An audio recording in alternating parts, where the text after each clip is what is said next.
क्या देश की राजनीति ने एक बहुत बड़ी करवट ले ली है? आखिर चंद्रबाबू नायडू वो बातें, वो फैसले क्यों लेने लगे हैं जो किसी भी तरह उनको एनडीए में फिलहाल तो अलाइन करता है, लेकिन आगे करेगा नहीं करेगा, कैसे करेगा, ये आने वाला वक्त बताएगा। तो चंद्रबाबू नायडू एनडीए का सबसे इंपॉर्टेंट हिस्सा है। आज भी बीजेपी का कोई मुख्यमंत्री कहीं शपथ लेता है तो चंद्रबाबू नायडू की मौजूदगी वहां पर रहती है। लेकिन उनकी तरफ से न केवल एक बहुत बड़ा फैसला लिया गया है, बल्कि एक इंडिकेशन दी गई है कि जो कुछ भी देश की राजनीति में फिलहाल हो रहा है वो अभी तो एनडीए के अलाइन उन्हें रखता है, लेकिन पता नहीं भविष्य में रखे ना रखे। दरअसल दोस्तों, एक बहुत इंपॉर्टेंट खबर है। होता क्या है कि पॉलिटिकल खबरों के बीच हम इस तरह की खबरें मिस कर देते हैं, तो मुझे लगा कि ये खबर मैं आपके सामने रखूं। दोस्तों, आंध्र प्रदेश के मुख्यमंत्री चंद्रबाबू नायडू ने एक बहुत बड़ा ऐलान कर दिया एक जनसभा में। उनका ये कहना है कि जो लोग आंध्र प्रदेश में तीसरा बच्चा पैदा करेंगे उनको सरकार 30,000 रुपए कैश बेनिफिट देगी। मतलब उनके डायरेक्ट अकाउंट में पैसा आएगा। जैसे अभी 2,000-1,500 रुपए महिलाओं के खाते में आ रहा है ना, वैसे डायरेक्टली एक मुश्त 30,000 रुपए आएगा। और अगर चौथा बच्चा पैदा करते हैं तो 40,000 रुपए आएगा। अब आप कहेंगे कुमकुम, ये कैसे? आंध्र प्रदेश में बच्चा पैदा करने के लिए पैसे दे रही है सरकार और पूरे देश में परिवार नियोजन का कार्यक्रम चला रही है, हम दो हमारे दो। दोस्तों, ये उस देश में हो रहा है जिसकी जनसंख्या सबसे ज्यादा है। ये उस देश में हो रहा है जहां युवा वोटर सबसे ज्यादा है, सबसे ज्यादा जेनजीज पूरी दुनिया में हमारे देश में। उसके बावजूद भी आंध्र प्रदेश के मुख्यमंत्री को तीसरा और चौथा बच्चा पैदा करने के लिए लोगों को प्रोत्साहित क्यों करना पड़ रहा है? और ये इसमें एनडीए का पॉलिटिकल एंगल क्या है? दरअसल दोस्तों, आपको याद होगा अभी रिसेंटली डिलिमिटेशन वाला पूरा मामला उठा और बहुत ही बड़े तरीके से उठा। ठीक चुनाव से पहले उठा।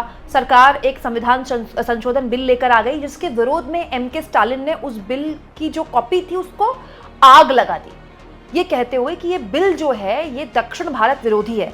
इनफैक्ट इससे पहले भी लगातार इस तरह की आवाजें विपक्ष के जो चेहरे हैं दक्षिण भारत के, उनकी तरफ से उठाई जाती हैं कि क्योंकि दक्षिण भारत के राज्यों ने परिवार नियोजन के कार्यक्रम को बहुत सीरियसली लिया, कम बच्चे पैदा किए, अपने लोगों पर उनको ज़्यादा पढ़ाया लिखाया, उनको साक्षर बनाया, तो इसका नुकसान हमें इस तरह से झेलना पड़ेगा क्या कि जब भी डिलिमिटेशन हुआ तो हमारे यहाँ जो सीटें हैं वो कम कर दी जाएंगी।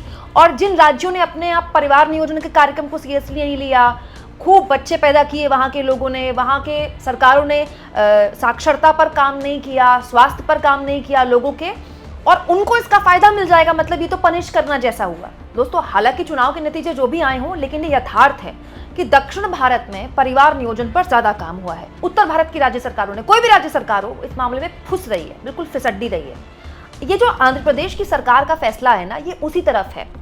यहाँ आंध्र प्रदेश की सरकार अपने लोगों को बच्चा पैदा करने के लिए एक तरह से इंसेंटिव दे रही है। क्यों? क्योंकि दोस्तों, आंध्र प्रदेश उन राज्यों में से है जहां पर जो फर्टिलिटी रेट है, जिसको TFR बोलते हैं, मतलब टोटल फर्टिलिटी रेट, ये बहुत ही ज़्यादा कम है, मतलब 1.50 तक पहुंच गया है। आंध्र प्रदेश का जो आधिकारिक आंकड़ा है उसके हिसाब से 2.1 होना बहुत ज़रूरी है। ये इसको रिप्लेसमेंट लेवल पर लाता है, मतलब जितने लोगों की मृत्यु हो रही है ऑन एन एवरेज, उतने ही लोग अगर पैदा होते हैं तो एक बैलेंस बना रहता है। दोस्तों, हमारे देश के ओवरऑल जो अगर उत्तर भारत के राज्यों में हम देखें तो जितने लोगों की मृत्यु होती है, मतलब वृद्धावस्था में या दूसरे अगर रीजंस की वजह से, उससे कहीं ज़्यादा बच्चे पैदा होते हैं। ऐसे हालात में जनसंख्या का विस्फोट होता है। लेकिन आंध्र प्रदेश के लिए बोला जा रहा है, वहाँ का आधिकारिक आंकड़ा, वहाँ का जो TFR है वो कहता है कि ये जो रेट है 1.50 हो गया है। अगर ऐसा हुआ तो आने वाले वक्त में आंध्र प्रदेश में कामगारों की कमी आ जाएगी, आंध्र प्रदेश में जनसंख्या और कम हो जाएगी। अब देखिए, इसके अलग अलग नतीजे होते हैं जब जनसंख्या कम हो जाती है तो। हालांकि दुनिया के जितने भी विकसित मुल्क हैं, उनकी विकसित होने की वजह सबसे बड़ी अलग अलग रीजंस हैं, लेकिन ये भी है कि वहाँ जनसंख्या कम है। देखिए दोस्तों, कोई भी समाज जब साक्षर होता है ना, वो पढ़ता लिखता है, तो वो सबसे पहला काम जो करता है वो बच्चे कम पैदा करता है।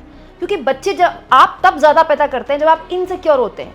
आज से 50-60 साल पहले या 100 साल पहले बच्चे लोग ज़्यादा पैदा करते थे। आपको भी, आपने अपने परिवारों में देखा होगा, हमारी नानियों दादियों के कितने बच्चे रहे। उसका रीज़न आर्थिक वजह तो थी, दूसरा ये भी रीज़न था कि बच्चों की मृत्यु बहुत ज़्यादा होती थी अलग अलग बीमारियों में, सब घरों में ऐसा आपको अपनी नानी दादियों से सुनने को मिलेगा कि हमारे 2 बच्चों की मृत्यु हो गई, पैदा होते ही 2 महीने बाद या 3 दिन बाद मृत्यु हो गई, क्योंकि बीमारियां बहुत ज़्यादा थी। इतना वैक्सीनेशन था। सरकार ने वैक्सीनेशन पर इन दशकों में खूब काम किया है। अब देखिए, भारत जैसे मुल्क में पोलियो खत्म हो गया, उसके अलावा पोलियो के अलावा भी जिसके घर में बच्चे, उनको पता होगा कितनी वैक्सीनेशन दी जाती है पैदा हुए बच्चे को शुरुआत के सालों में। वो उसको अलग अलग बीमारियों से बचा लेती है। उससे क्या हुआ, लोगों में एक सिक्योरिटी भी आई। अब हमारे ही परिवारों में 4 पीढ़ियों पहले जिनके बच्चे 5 या 10 या 6 होते थे, आज हम लोगों के परिवारों में क्या 2 बच्चे। मोस्टली परिवारों में दोस्तों अब 3 बच्चे तभी होते हैं जब 2 बेटियां होती हैं, क्योंकि आपको पता है हमारे देश में बेटों को लेकर क्या क्रेज है। क्यों? क्योंकि साक्षरता आई लोगों को ये समझ में आया कि भाई बच्चा चाहे लड़का हो या लड़की, आपको पढ़ाना है उनको। हमारा एक बच्चा होगा तो हम उसको अच्छे बेहतर तरीके से पढ़ाएंगे। 2 बच्चे मैक्सिमम लोग पसंद करते हैं कि भाई 2 बच्चे हों तो हम उनको अच्छी तरह उनके स्वास्थ्य पर, उनकी शिक्षा पर, शादी ब्याह के लिए भाई खर्चा चाहिए, तो आदमी अपने हैसियत के हिसाब से बच्चे पैदा करता है। ये उत्तर भारत में अभी उतना नहीं हुआ है, दक्षिण भारत में ये पहले हुआ, क्योंकि वहाँ की राज्य सरकारों ने शिक्षा पर खर्च किया, वहाँ अपने लोगों को स्वास्थ्य पे खर्च किया गया। वहाँ के सरकारी योजनाएं ऐसी थी कि जो पैदा हुए नौनिहाल थे उनकी जान कम जाए। तो जब माओं को, ये परिवारों को ये लगा कि भाई बच्चों की मृत्यु नहीं हो रही है, सिक्योरिटी आई, तो बच्चों लोगों ने कम बच्चे पैदा किए। अब तमिलनाडु के लिए बोला जा रहा है, ये उन राज्यों में से है जहाँ पर ऑन एन एवरेज बच्चे पैदा होने की संख्या, जो फर्टिलिटी रेट है, वो इतना कम हो गया है कि आने वाले वक्त में जो स्थितियां हैं तमिलनाडु के लिए मुश्किल हो जाएंगी। मतलब तमिलनाडु उन राज्यों में से है जो अब बूढ़ा हो रहा है, वृद्धों की संख्या ज्यादा हो जाएगी, युवाओं की संख्या कम हो जाएगी। लेकिन इसका एक पॉलिटिकल एंगल भी है। ये तो मैं आपको सामाजिक एंगल बता रही हूँ। पॉलिटिकल एंगल ये है दोस्तों कि ये जो एक पूरा नैरेटिव है, कि नैरेटिव तो एम के स्टालिन लगाते रहे, ये नैरेटिव तो दक्षिण भारत का हर राज्य बोलता रहा। तेलंगाना के मुख्यमंत्री रेवंत रेड्डी बोलते रहे, कर्नाटक के कांग्रेस पार्टी के मुख्यमंत्री बोलते रहे, बाकायदा इसको लेकर एक बैठकों का भी आयोजन किया गया। वो अलग बात है कि चंद्रबाबू नायडू उन बैठकों में गए नहीं। और ये दोस्तों, ये सच्चाई है, ऐसा नहीं है कि ये नैरेटिव है, ये सच्चाई है। तो बड़ा सवाल ये है कि आज तो बच्चा पैदा करने वालों को इनाम दिया जा रहा है, कल को फर्टिलिटी रेट गिरने की वजह से अगर डिलिमिटेशन हुआ, कभी ना कभी तो होगा ही देश में डिलिमिटेशन। और दोस्तों, जनगणना का कार्यक्रम तो शुरू हो चुका है, तो जनगणना के आंकड़े आएंगे तो डिलिमिटेशन तो होगा ही। कहने वाले कहते हैं कि या तो 2029 के लोकसभा चुनाव से पहले हो जाएगा या उसके दौरान हो जाएगा।